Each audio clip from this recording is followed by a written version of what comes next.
Baztango hautetsi eta arduradun instituzionalen kontra salaketa bat batu duelakoz. Untokoan, Elizondoko plaza herritar batzui ustegatik.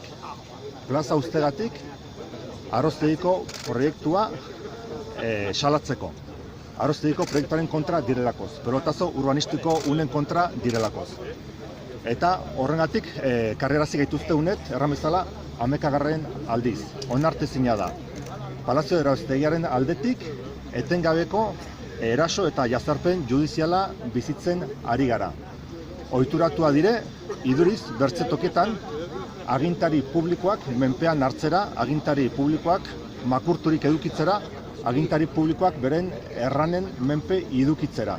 Eta hola ezpada, hoiek estu hartzen duzte kasu hontan bezala.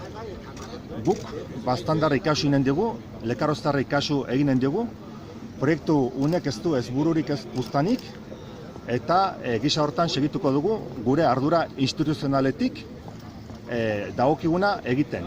Alde batetik, herriko plazak herritar guztiei utziz, orai hartu bezala, eta bertzaletik proiektu bidegabe uni kontra eginez, Lekarrozko herriko batzarrak behin eta berriz erranduen bezala, eta Baztanen egintzen herri galdeketak egin zuen bezala. Ez dugu herri lurrik, komunalik kentzen utziko, ez dugu Baztango instituzioen kontra eraso gehiagorik onartuko, eta ezkara beraien erranetarat makurraraziko. Herriko plazak, herritar guztiek ibiltzen segituko dute.